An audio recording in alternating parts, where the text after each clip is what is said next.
Bloomberg Audio Studios. Podcasts, radio, news. From the heart of where innovation, money, and power collide in Silicon Valley and beyond, this is Bloomberg Technology with Caroline Hyde and Ed Ludlow.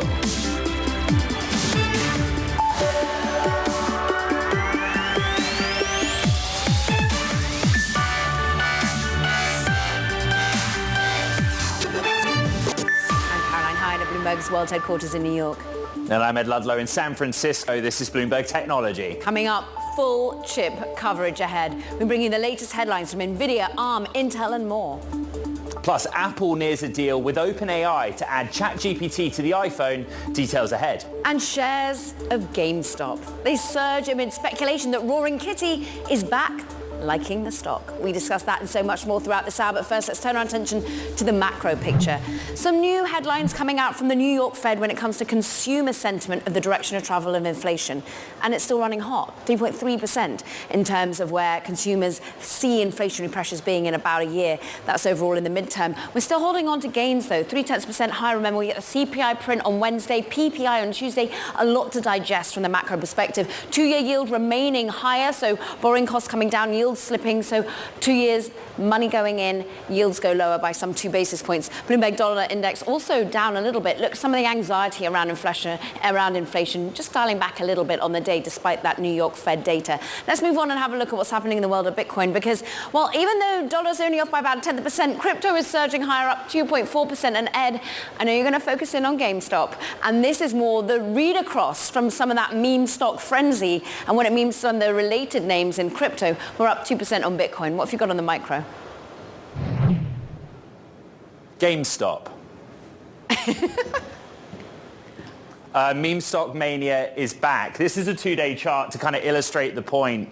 GameStop was up 110% in the session. It was halted. We're now up around 60%. And it's just from one social media post from Roaring Kitty, a.k.a. Keith Gill, a.k.a. The source of all the original interest around GameStop. You know about the movie, you know about what happened on Reddit. I think Reddit's higher, Robinhood is higher. There's a lot of trading that's going on. Later in the show, we're going to dig really deep, but I give you GameStop. We're looking at other stories in the chip sector in principle. There are 3 clear headlines in semiconductors. Intel is up 3.5%. The Journal reporting it's close with a deal with Apollo for $11 billion of financing for an Ireland fab. Arm is up more than 5%. Nikkei reporting that Arm is readying an AI product next year. Didn't say where it got the info, but SoftBank's going to support them financially to bring it to market. And then Nvidia is actually higher, 0.3%. It had been lower after the information reported that China is instructing domestic companies to stop ordering chips from Nvidia. We have a very big segment coming up. Everything chips. The big take today is on chips. There are a lot of individual stories to pass through. There is a lot going on. And there is a lot of discussion of China vis-a-vis the US coming from, well, key leaders in US government. We had a great conversation with Janet Yellen earlier, our own Anne-Marie Horden sitting down with her for an exclusive, really discussing China in particular. Janet Yellen really feeling that China is not playing by the rules on trade and sort of going on to say that maybe we will see China escalating in the so-called tit for tat on trade. Just take a listen to what Treasury Secretary told us earlier.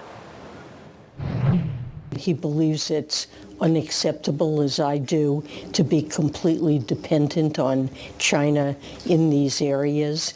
And he wants to make sure, given that China is really not playing by the rules in the sense they have enormous subsidies in critical areas of advanced manufacturing.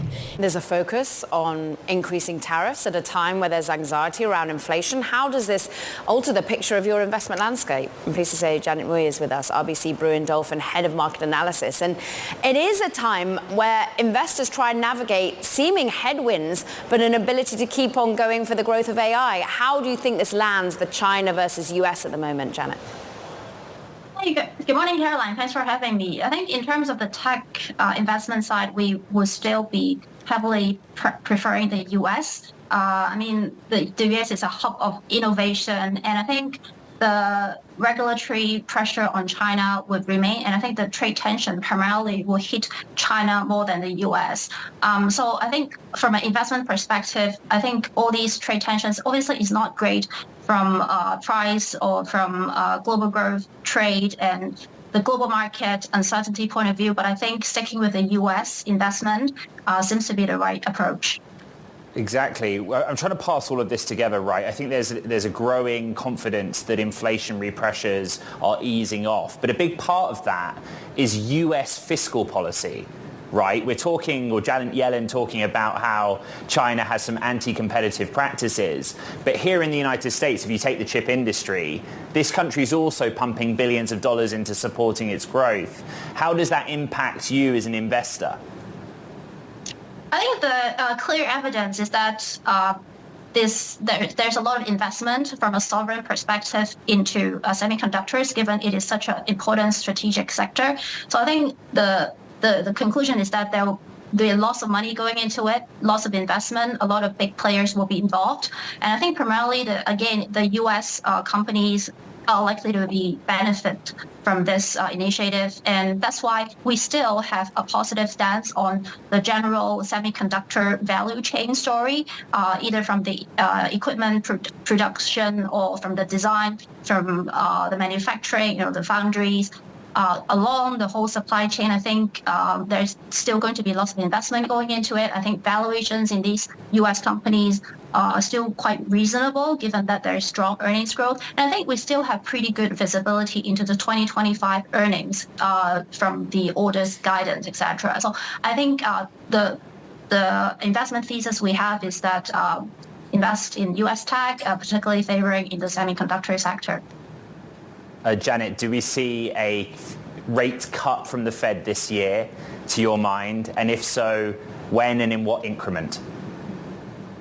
Well, it is difficult to say. I think the bar for a rate cut is definitely higher now. We'll await the CPI print on Wednesday, but I think the Fed, they have a leaning on the next move being a rate cut rather than a rate hike. So I think there's still some preference on eventually cutting. I think they're really itching on doing that, but they just need the data to allow that. So our view is that it's more likely to happen in the fourth quarter, but I think the Fed can really move, when the data allows.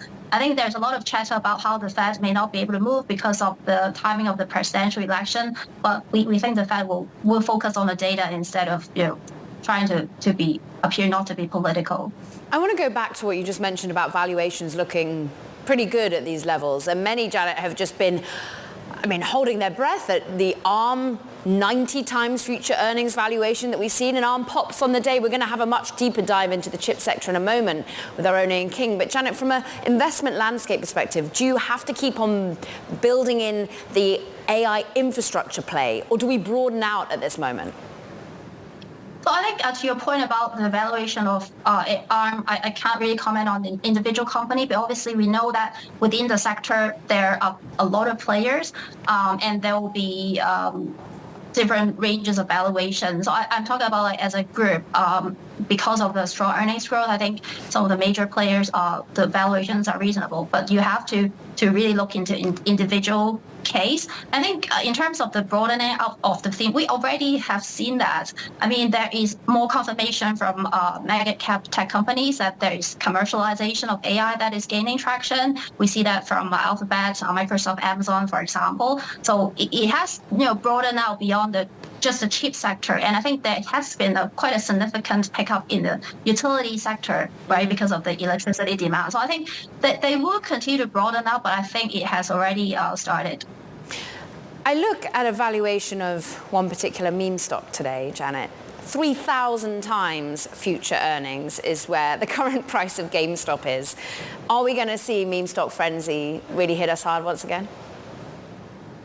Well, it is hard to say. I think right now we are seeing a couple of individual stocks having that reaction. Not sure if that's going to last. It's a lot driven by social media. But I do think that what the current situation is an indication that the risk sentiment is back.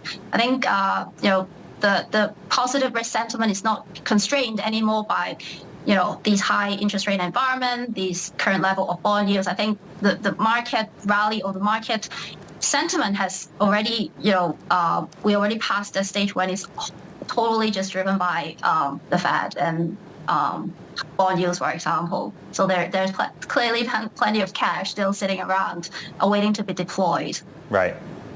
Risk sentiment is back, says RBC Brewin Dolphin, head of market analysis, Janet Murray. Great to have you on the show.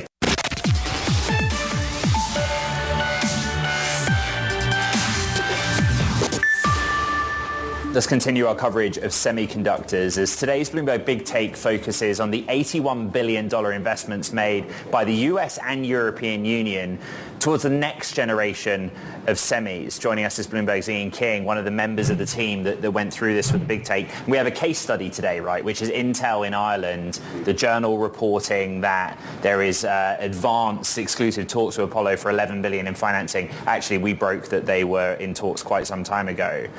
But the need for cash and a global footprint is clear through the lens of Intel.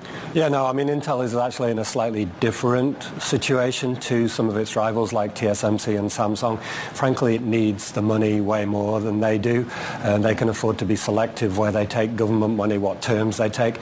Intel, because of the situation it's put itself in over the last 5 or so years, really needs the cash from pretty much any source it can get if it's to fulfill what it's trying to do. And let's talk about fulfilling what it and more broadly the US is trying to do, what globally countries and companies are trying to do. Do we get to an extent where we have too much supply in?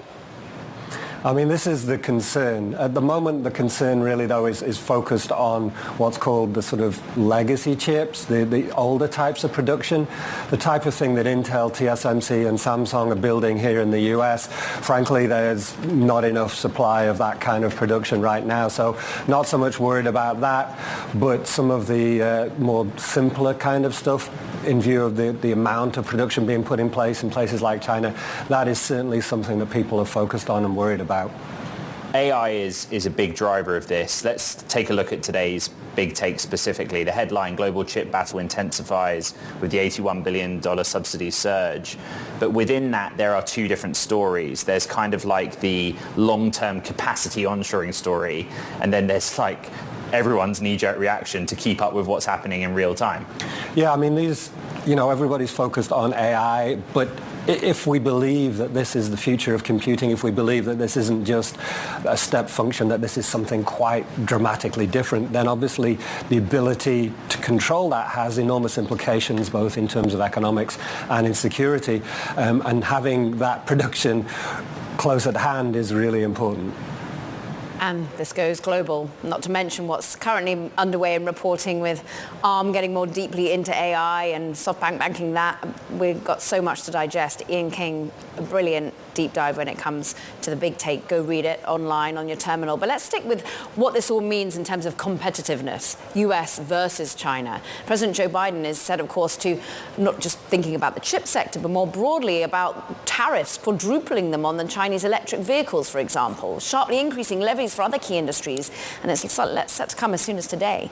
For more, let's bring in Liza Tobin, Senior Director for Economy at the Special Competitive Studies Project. And Liza, we were just talking about this in the context of a frenzy of money from government to support the chip industry. But meanwhile, Biden's trying to push back EVs coming to China, trying to push back solar coming to China, from China to the US. Is that really got any bite to it? It seems more like bark right now. Good morning, Caroline, Ed. Great to be on with you. Yes, no, this is a really strong move from the Biden administration. As you noted, the reports are saying that they are thinking of quadrupling the tariff rate on Chinese EVs. As we know, China has rocketed to become the top producer of EVs in just the last few years. They struggled for a long time to build a competitive auto export industry, and now they have gotten there with EVs. So currently, U.S. automakers are insulated by the existing Trump-era tariffs, which are about 27.5%. But clearly, the Biden administration is concerned that going forward, China could use its dumping strategy to underprice U.S. automakers and flood the market, as they are already doing in Europe and elsewhere. Liza, good morning. It's Ed in San Francisco. So as you point out, sources say that the EV tariff would rise to 102.5%. But based on what you just said, I don't get it. I checked, okay, and there are 4 China-made EVs that retail in this country at incredibly small volumes. Polestar 2 and 4, the new Lotus that's coming, and the Volvo EX30. But what's the point in the tariff if those are the only 4 models available and they only sell in very small numbers? The Biden administration is trying to get ahead of the flood. So as you noted, right now, we are insulated. American consumers are, by and large, not buying Chinese EVs. They're not coming into our market, but I think they see the writing on the wall. German automakers are under threat. Europe is importing these things. They're going into Japan. They're going in elsewhere, threatening other global automakers. So if the Biden administration wants to give the IRA subsidies, the Inflation Reduction Act subsidies, which of course incentivize green tech production here in the United States. I think the administration wants to give these incentives a fighting chance so that we can retain an auto industry here in the United States as the world transitions to EVs. So it's actually a good time to raise the tariffs because it won't directly impact people's pocketbooks because, as you noted, Americans are not yet buying Chinese EVs. And yet, Liza, you know, when you're thinking about special competitiveness in particular, this is the project that you focus in on, all of this is undermining ultimately the efficiency of global trade. Subsidies here, tariffs there, all of it will sort of disintermediating what should be just the natural flow of things. Is this what is necessary, ultimately, from your perspective, to ensure that US does remain competitive when it comes to key industries? There has been this national debate over efficiency versus resilience. And the lesson from COVID, from Russia's invasion of Ukraine, from these other global supply chain crises we've had in the last few years is that efficiency, economic efficiency, is not the only thing we need to think about as a nation. And so there's been increasing discussions of resiliency and what steps do we need to take as a nation to make sure that we continue to build emerging technologies here in the United States. We have suffered from massive deindustrialization over the last several decades as we've outsourced the production of our technology to East Asia, especially China. So now there's a national conversation about looking ahead. We want to make sure we're able to build some of these emerging technologies here in the United States. Not only design them, but build them, because that's essential to our long-term growth in productivity, as well as our national security, making sure we can make things here at home. Liza Tobin of the SCSP, thank you very much. So coming up on the program, French President Emmanuel Macron touts billions of dollars in foreign investments from tech giants. We're going to have those details next. Karen. Such global conversation. Meanwhile, let's just focus in on what's happening for a US stock over here. We're up 17% in the last couple of days on Squarespace. Why? It's going private. Permira, an all-cash transaction valuing the company at approximately $6.9 billion. We're going to see some VCs giving some more investment. General Atlantic, Accel, for example. This is Bloomberg Technology.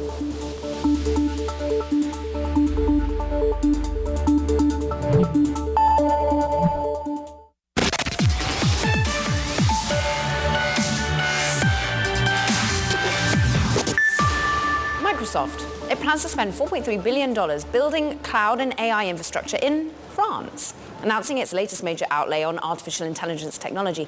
Now, Microsoft is aiming to help train 1 million people, support 2,500 startups in France by 2027. Now, earlier this year, it unveiled a partnership and a 15 million euro investment into Mistral AI. It's a Parisian startup competing with, of course, the likes of OpenAI. And look, we want to stick with France, with investment in France, because Emmanuel Macron has just unveiled more than 15 billion euros in foreign investments from US tech giants like Microsoft, but also like Amazon, like IBM, like banks such as Morgan Stanley. It's all a part of, well, trying to spur France's economy, to repair its public finances, basically establish Paris as well as Europe's post-Brexit business and financial hub. Joining us on all of this is Bloomberg opinion columnist Lionel Laurent.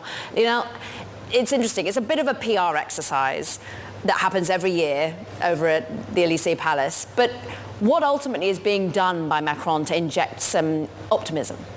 You're right, Choose France is a bit of a cheesy slogan. It could be the cover of an investment brochure, but it's not just PR, because since he's become president, this has really been about the art of the deal, Macron style. Every year he gathers 150, 180 international CEOs, wines and dines them in Versailles, and gives them the pitch of the French economy.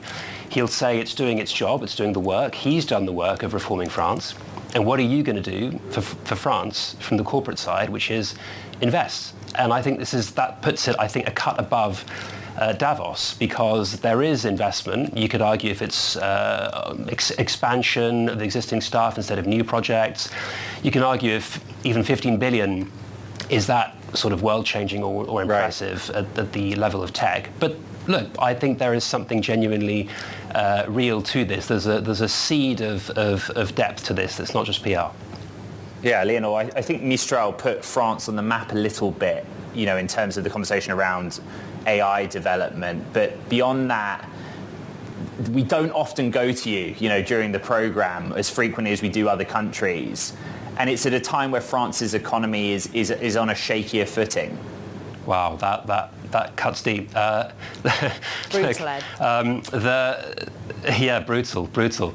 I think you touch on something which is about relative worth, right? Now, Macron came into power at a time when the UK was effectively voting itself out of European leadership with Brexit, and Angela Merkel's twilight years had begun.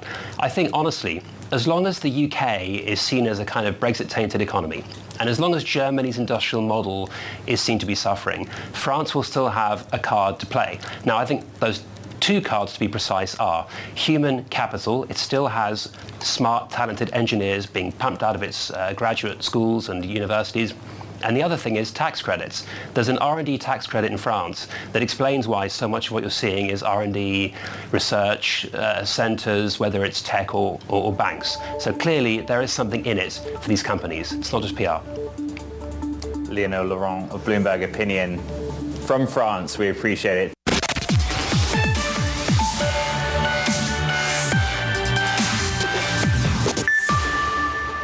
Welcome back to Bloomberg Technology. Ed Ludlow here in San Francisco. Caroline Hyde back in New York. Let's check on these markets, Ed, because we're managing to hold on to our gains in the face of some inflationary pressure being shown by the New York Fed, that consumer sentiment showing that still there's elevated inflationary anticipation coming from the consumer base. But on a week we have CPI, and a week we have PPI. We're just cautious ahead of those macro pieces of data. We're up 0.1% on the NASDAQ. 10-year yields just holding lower at 4.48. I'm looking at Bitcoin managing to ramp up 2.75%, let's call it. Dollar a little weaker.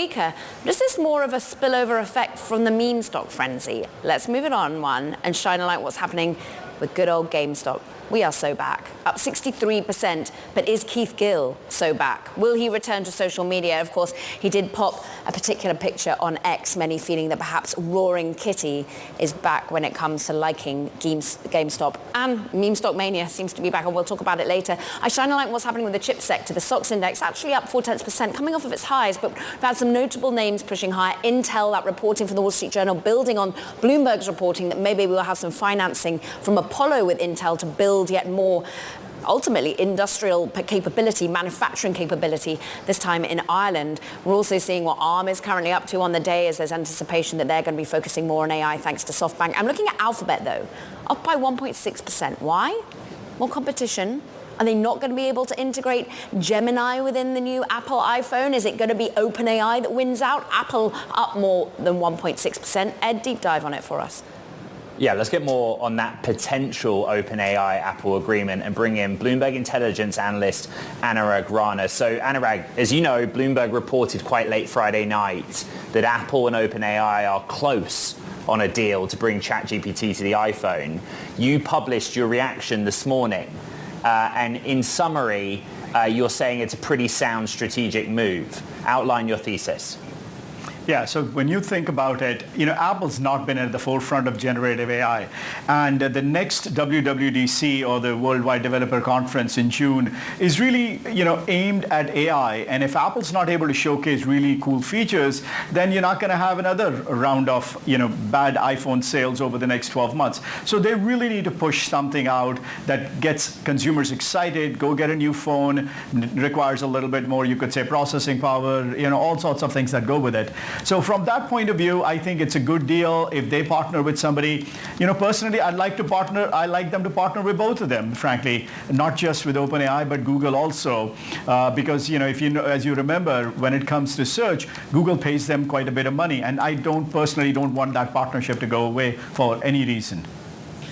Was it also, though, basically an acknowledgement, as we've heard with perhaps teaming up with Alphabet and Gemini, that they just aren't going to be innovating themselves on this level? Would they ever usurp and build their own large language model, or is that just not where they're going to be bringing AI to bear? See, they are spending money, and I'm sure they'll have their own technology that goes into it. But as Apple has done it in the past, they like to partner with other companies that specialize in that area. And, there is no secret. They have that deal with Google when it comes to search. They use cloud resources from AWS. They use cloud resources from Google. So they don't want to do everything in-house. And if this helps them to sell more iPhones next year, I'm okay with them going and partnering with anybody that's out there. Anurag Rana, loving it. Bloomberg Intelligence, thank you very much for shining light on your own thesis. Let's get that of Tom Forte, D.A. Davidson analyst. And it seems to be the marriage that the investor base wants to see, but not on Alphabet's perspective.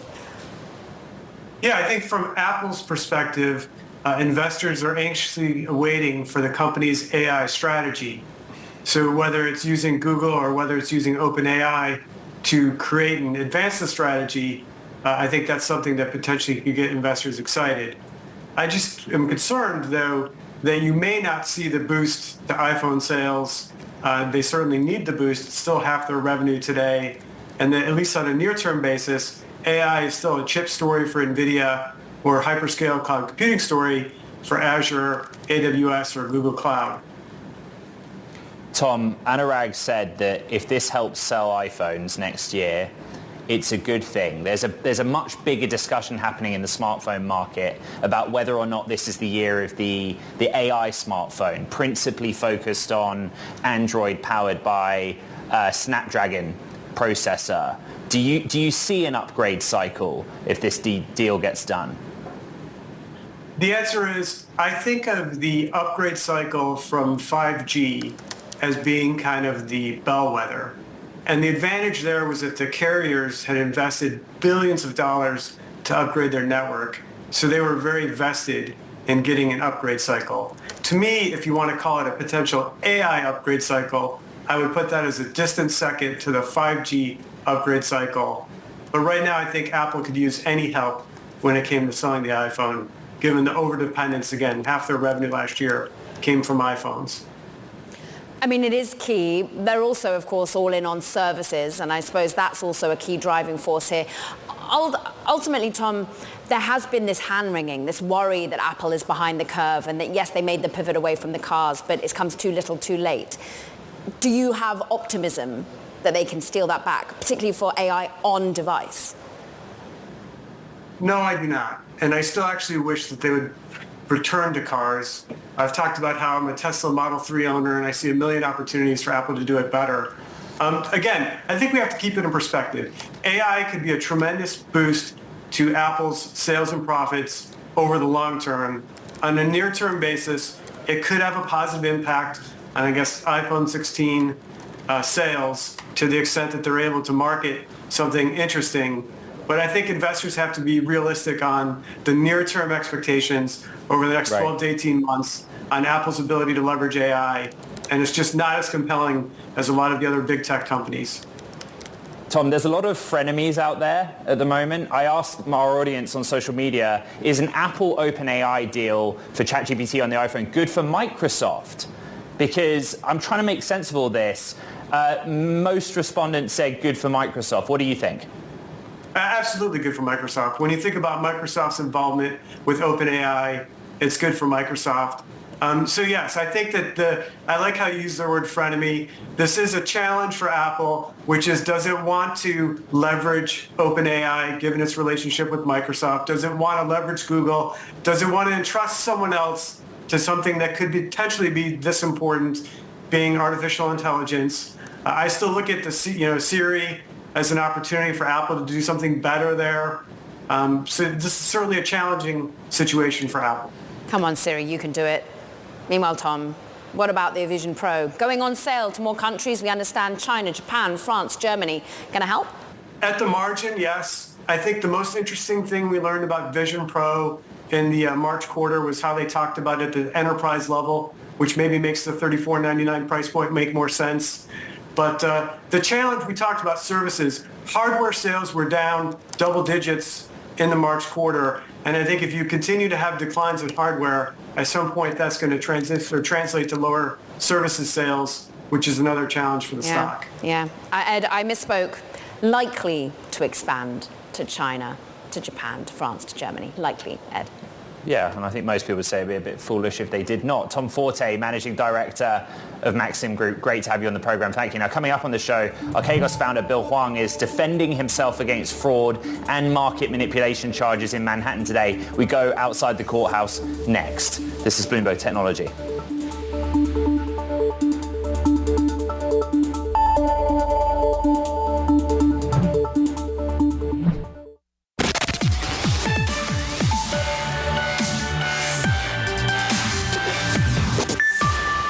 Now let's get out to a Manhattan federal court where Archegos capital management founder Bill Huang stands trial over his firm's 2021 collapse, facing charges of fraud, of racketeering, conspiracy that could end with him behind bars for the rest of his life.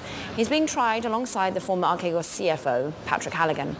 Outside that courtroom, Shonali Basak. And we understand that the defense lawyer for Bill Huang, currently Barry Burke, is taking this down, really talking about how investment banks were falling over themselves to work with the company. And really some of the bets that he made from our perspective in tech was Viacom CBS, now Paramount, saying content was king, Shonali.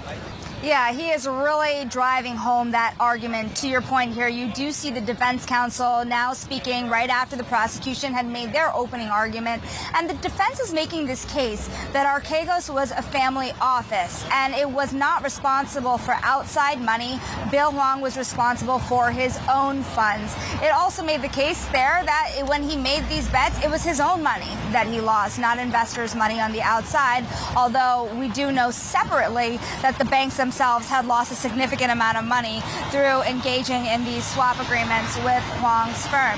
Now, we look at the defense here, and they also talk about the nature of the bets themselves. You may remember when all of this started to unravel, it was around Viacom CBS. So you do have the defense attorney speaking to a jury largely not versed in the world of finance, Caroline, and explaining that Bill Huang was betting on stocks that he believed in, and that's why he was betting so much. Some of his earlier bets, like Netflix, were hugely profitable for him back in the day, and now when he was thinking about the new bets put to work, he was making the case that content is king, like you're saying, right. And that's why he bet so much on Viacom, essentially through borrowed money. You know, for U.S. prosecutors, this is a big white-collar crime case. You know, it's up there in terms of the scale and the action by their offices with what happened with FTX and others. What are you expecting to happen, Shonali? How many days, weeks will this go on for? It could take a number of weeks. And remember, we do have just the opening arguments as we've been talking about. We could hear from witnesses.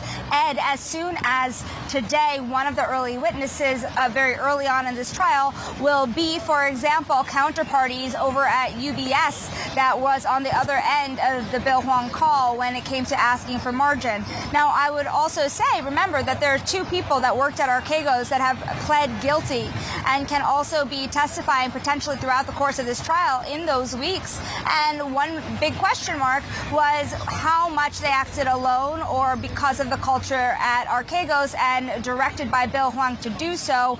This will get quite contentious because we know that the defense plans to show that the banks acted on their own. You saw it in the opening arguments, this idea that these banks were falling over themselves to work for Bill Huang when he was at his height. Now, remember, another piece of evidence that we wonder about whether it will show the light of day and how it will be used is Credit Suisse's own risk profile and risk assessment of itself as it failed. As we know, Archegos wasn't the only reason Credit Suisse had failed, but it was a massive contributing factor to those significant losses faced by Credit Suisse as it was failing. So a lot of complicated questions in the course of this trial. It could take weeks to play out.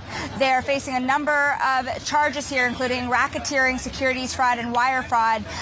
The charges alone each could face up to 20 years in prison. And as we know, some of the attorneys in here, the prosecutors, were involved in the FTX trial very recently as well. So this is an office coming very hard down on white-collar crime.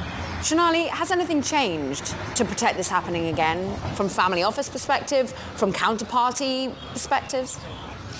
That's the best question, I think, coming out of this, because this trial does have the potential to draw light again to a lot of the practices that got us here. And if you think about it, swaps rules in some form have been altered. The SEC had taken a look at it. The SEC and the CFTC have fought over jurisdiction around a lot of these trades. Some of the ways that they have been changed were simply post-2008 Dodd-Frank rules that were changed not until recently. But to the point about family offices and disclosure, that has not been changed. And that is something that regulators may take a look at once again, given what happened here and given that nothing is really different for any future problems. Shonali, it's loud out there. We thank you for being outside the Manhattan court. Now, let's go to you, Ed. Yeah, let's get some other news headlines in today's Talking Tech. And first up, SoftBank laid out plans to get more aggressive in AI and other fields after reporting a second quarter profit and surge in the value of assets, including a surge of ARM stock since the IPO last year. Plus, Xiaomi aims to begin making and selling an SUV similar to Tesla's Model Y as early as 2025, embarking on a major new expansion with production of its debut SU7 electric car set to reach about 100,000 units this year. And 01.ai, the Beijing startup founded by tech pioneer Kai-Fu Lee, is introducing its first AI application for consumers, a step aimed at helping China capitalize on the promising technology. The firm's free productivity assistant is called 1G, and it's the latest in a series of AI products it's developing. Kai-Fu Lee spoke with Bloomberg's David Ingles and Yvonne Mann about that and competition from big tech companies. Listen to this. Companies like Meta, Google, Microsoft are putting 50, 100 times more resources in this. So we certainly don't take it lightly. So as we catch up with currently best model, we realize that even better models will come from OpenAI and others. And we want to stay as close as we can. But we also think it's about building a great user experience. It's really understanding what the users want and using that, which is China's advantage, as Jen said earlier. If you think about Chinese applications, TikTok is better than Instagram. Products like Temu and Shein have taken over the world. Users love it. I think China's ability to develop great applications that focus on what users want and that product market fit is a unique attribute to Chinese companies. I feel you there.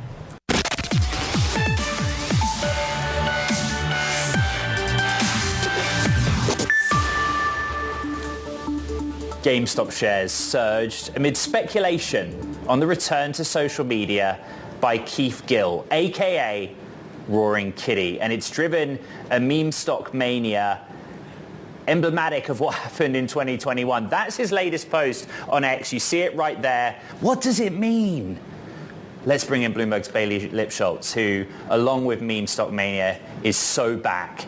Bailey, you're back. Roaring Kitty's back, but what does that mean?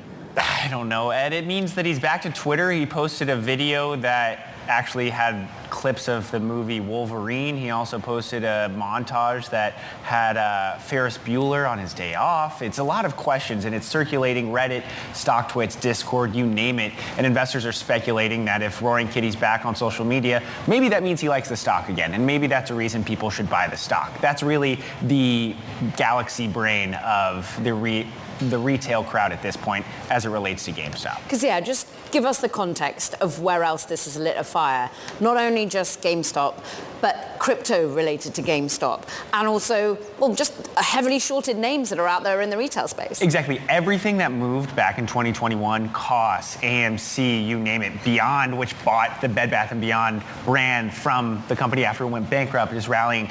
Caroline, it's really just kind of like a question around what the next stock could be. And it almost brings back the shades in the argument around, is this retail traders or is this Wall Street? And are people speculating where they can put money to work and what actually is driving the rally? Because when you look at what happened back in 2021, obviously the retail crowd was part of it. Obviously they were buying call options, but there are a lot of questions around who else was buying, because Wall Street doesn't really let other people make money if they can get in on the trade. Well, precisely. So is this going to target short stocks and any particular hedge funds in particular, as we saw back in 2021? But also, do the retail crowd want to be piling in using Robinhood once again? Because Robinhood came out sort of a foe and a friend in this situation. Yeah, the whole debate around removing the buy button is an area I don't want to get into, but it does seem... confetti. I know.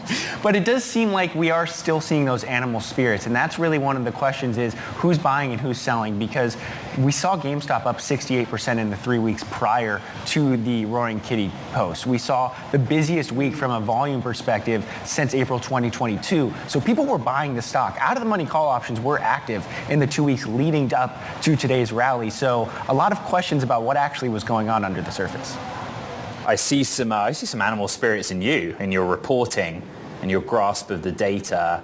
There are some animal spirits in other names, like Reddit's higher, Robinhood app was higher. I saw on Down Detector that E-Trade has been difficult for some users since the open. So take that information and just explain the basics of the relationship of the trading in these names and what's happening with meme stocks more broadly. So we're seeing really a pushback into a lot of those retail names, and that's new names like Trump Media and Reddit and old names like AMC and COS. But we are seeing a lot of these systems being inundated with buy orders, and that really can put a strain on some of the systems to try to pair up buyers and sellers, and that's why you see a number of these trades kind of potentially fail to deliver and a number of other issues. This is not the short mania that it was in 2021 when over 140% of GameStop was sold short. It's closer to 24%, but this is creating a lot of issues for the underlying systems that are trying to match up these buy and sell orders, and that also with the volatility and with some of the swings where people were trying to put in orders at, that's why we saw the stock halted 8 times for volatility in the first hour,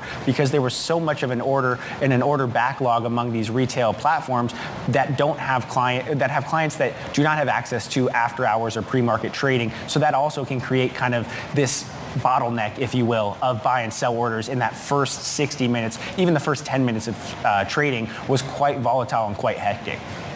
It's back, it's up and trading right now, and Bailey Lipschultz have a feeling will have a busy day. We thank him on all things meme frenzy. Meanwhile, look, that does it for this edition of Bloomberg Technology. There's some discussions happening and what's OpenAI is about to announce in the next couple of minutes. Yeah, so a big event coming up at the top of the hour, and now you've got a hard choice. Tonight you can recap the podcast, Bloomberg Technology, which is a must listen, or you can watch the movie Dumb Money, which is basically a biopic of Roaring Kitty. Check both out. This is Bloomberg Technology from San Francisco and New York.